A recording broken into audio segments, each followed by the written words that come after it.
देखो, ये दो पत्थर के टुकड़े, एक जंग लगा कील और एक पुराना कागज मिला है। बलराम, यह जमीन और मकान अब सरकार बहादुर की संपत्ति है। सरकार इसे नीलाम कर बेच देगी। तुम्हें कोई और रास्ता देखना होगा। बलराम की जिंदगी में एक नया मोड़ आ चुका था। क्या राधेश्याम बाबू उसकी मदद कर पाएंगे? यह कागज तो नकली है। बलराम ने सबको धोखा देकर इतनी बड़ी संपत्ति हड़पने की साजिश रची है। सर्वनाश, यह तो एक दान पत्र ही लग रहा है। अब बलराम की नौकरी भी छूट गई है। वह सोच रहा है कि अब क्या खाएगा।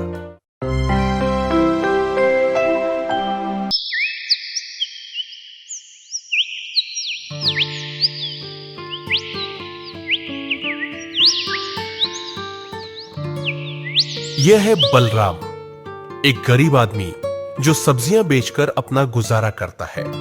उसकी जिंदगी बहुत कठिन है। बलराम इस जमीन पर सब्जियां उगाता है, लेकिन यह जमीन उसकी नहीं है। यह जमीन पतित पावन घोष महाशय। बलराम की जिंदगी में कोई आराम नहीं। वह सुबह से शाम तक मेहनत करता है, लेकिन फिर भी उसकी जिंदगी में कोई बदलाव नहीं आता। बलराम की जिंदगी में कोई सहारा नहीं। वह अकेला है और उसकी हर कोशिश बस अपना पेट भरने तक सीमित है।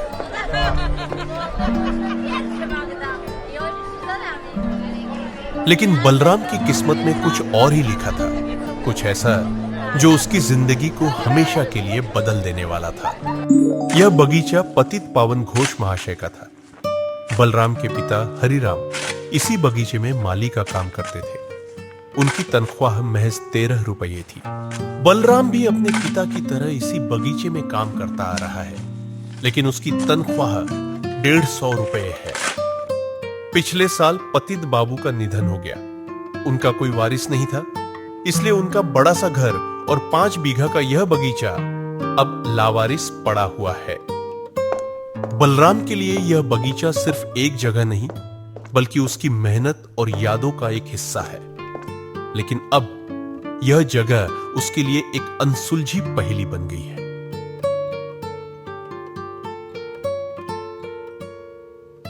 अब बलराम की नौकरी भी छूट गई है।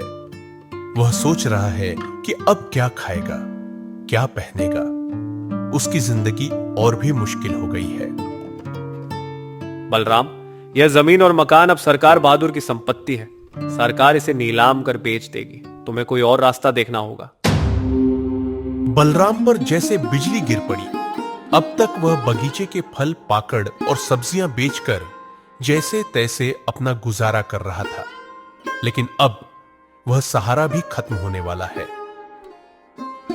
जब तक जमीन की नीलामी नहीं होती, तब तक उसे सिर छुपाने की थोड़ी सी जगह मिल जाएगी। उसके बाद तो उसे पेड़ के नीचे शरण लेनी पड़ेगी। बलराम की जिंदगी अब एक अनसुलझी पहेली बन गई है, लेकिन क्या उसकी किस्मत में कुछ और ही लिखा है? बार बार यही सोचकर बलराम बेहद कमजोर और हताश हो गया है। उसकी जिंदगी में कोई उम्मीद नहीं बची है। शुक्र है कि उसका कोई परिवार नहीं है। माता पिता के गुजर जाने के बाद वह अकेला ही जीवन काट रहा है। कभी कभी उसका मन भी किया कि वह घर बसाए, लेकिन फिर यही सोचकर पीछे हट गया कि परिवार होता तो उसे और ज्यादा मुसीबतें झेलनी पड़ती। बलराम की जिंदगी अब सिर्फ एक संघर्ष है। उसके पास न कोई सहारा है, न कोई उम्मीद। लेकिन क्या उसकी किस्मत में कुछ और ही लिखा है?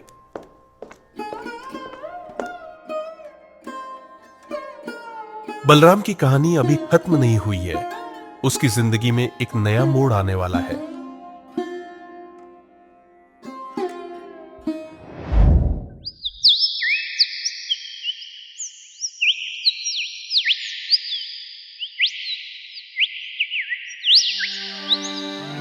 एक सुबह बलराम ने देखा कि बगीचे में एक अजनबी आदमी कुछ तलाश रहा है।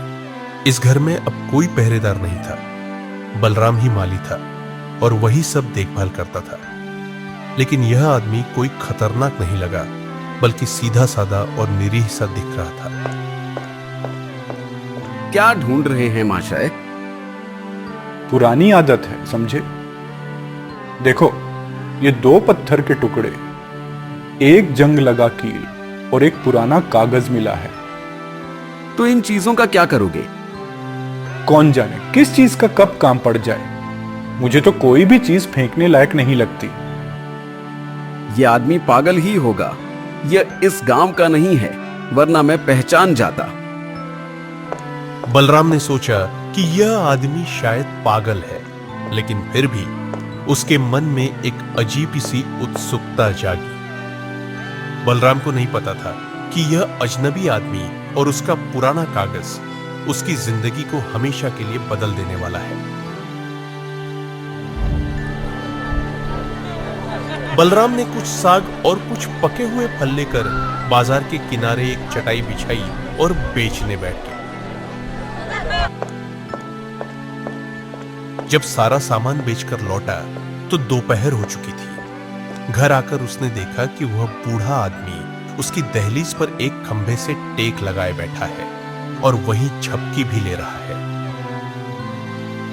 बाबा महाशय, कुछ खाया आपने? नहीं बेटा, अब तो कोई खाने के लिए बुलाता ही नहीं, इसलिए कई बार लगातार भूखा ही रह जाता हूं। मेरा तो बहुत ही गरीब घर है, बस 2 मुट्ठी चावल पकाता हूं हम दोनों के लिए। आप खाएंगे ना मेरे साथ? क्यों नहीं खाऊंगा बेटा, तुम्हारे साथ का ये चावल तो मेरे लिए अमृत जैसा होगा। बलराम ने लकड़ियां जलाकर मोटे चावल और थोड़ी सी लौकी की साग पकाई। उसकी बस इतनी ही सामर्थ्य थी। बूढ़े आदमी ने बड़े तृप्ति से खाया। उसका चेहरा खुशी से खिल उठा और उसकी मुस्कान में संतोष झलकने लगा। अरे वाह, ऐसा लगा मानो किसी भोज में खा लिया हो।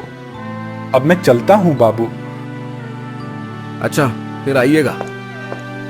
बलराम ने उस दिन एक सबक सीखा कि थोड़े से प्यार और साझा करने से किसी की जिंदगी में खुशियां लाई जा सकती हैं।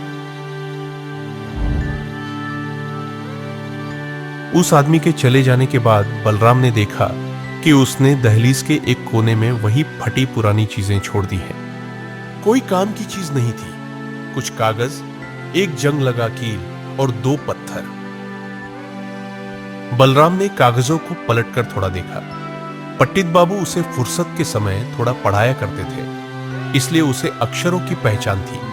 उसने देखा कि कागज पर बंगाली लिपि में कुछ लिखा हुआ था और उन पर सरकारी मुहर भी लगी थी। काफी मशक्कत के बाद जब बलराम ने कागज को ध्यान से पढ़ा तो उसकी आंखें फटी की फटी रह गईं। सर्वनाश, यह तो एक दान पत्र ही लग रहा है। इसमें लिखा था कि पतित पावन घोष ने अपनी सारी संपत्ति बलराम के भरोसे सौंप दी है। भला यह सच कैसे हो सकता है? अगर लोगों को पता चला तो वे तो मुझे पत्थर मारेंगे। डर के मारे उसने कागजों को अपने घर की दीवार की दरार में छिपा दिया। उसे डर था कि अगर गांव के मुखिया या बड़े लोग इस बारे में जान गए तो उसकी खैर नहीं।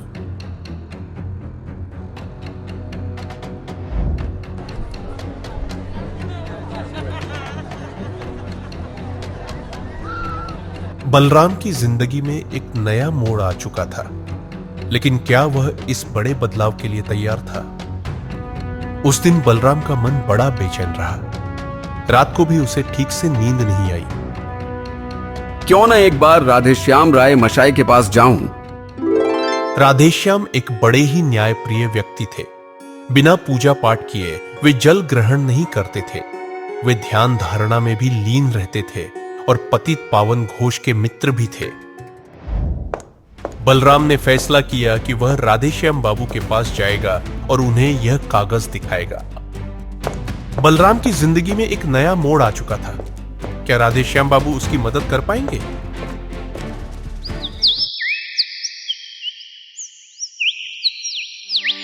सुबह होते ही बलराम डरते डरते कागज लेकर राधेश्याम बाबू के घर पहुंचा। राधेश्याम बाबू, दंडवत प्रणाम। क्या खबर बलराम? आज्ञा दीजिए, बड़ी मुसीबत में पड़कर आया हूं।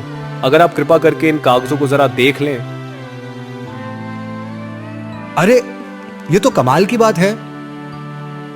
यही बात समझने के लिए आपके पास आया हूं मैं। मुझे तो लग रहा है कि किसी ने मेरे साथ मजाक किया है।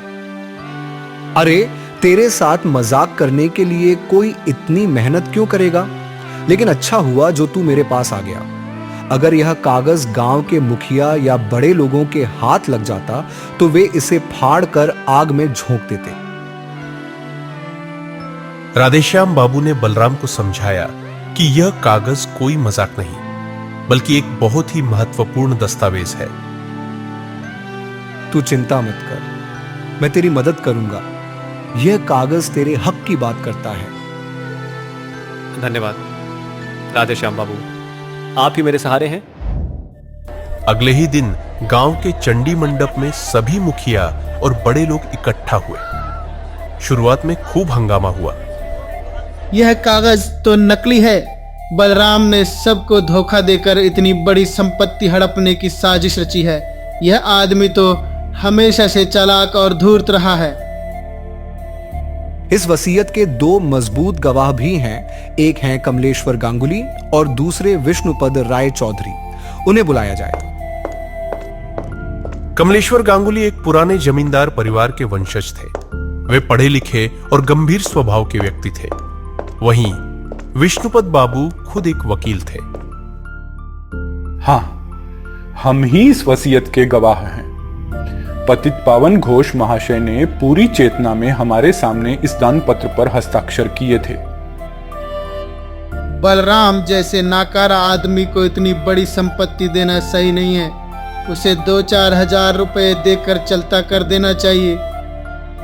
अगर अन्याय हुआ तो हम चुप नहीं बैठेंगे। न्याय के अनुसार यह संपत्ति बलराम का ही अधिकार है। उसे वंचित करना महापाप होगा। मैं इस दानपत्र को सार्वजनिक करूंगा और संपत्ति को उसके सच्चे हकदार के हवाले करने की जिम्मेदारी लूंगा। 2 मुट्ठी साग भात की इतनी कीमत होती है, यह मैंने आपसे ही सीखा बाबा मशाय। और इस तरह एक साधारण माली की जिंदगी में असाधारण परिवर्तन आया। सच्ची दया और साझा करने की भावना ने उसकी किस्मत बदल दी।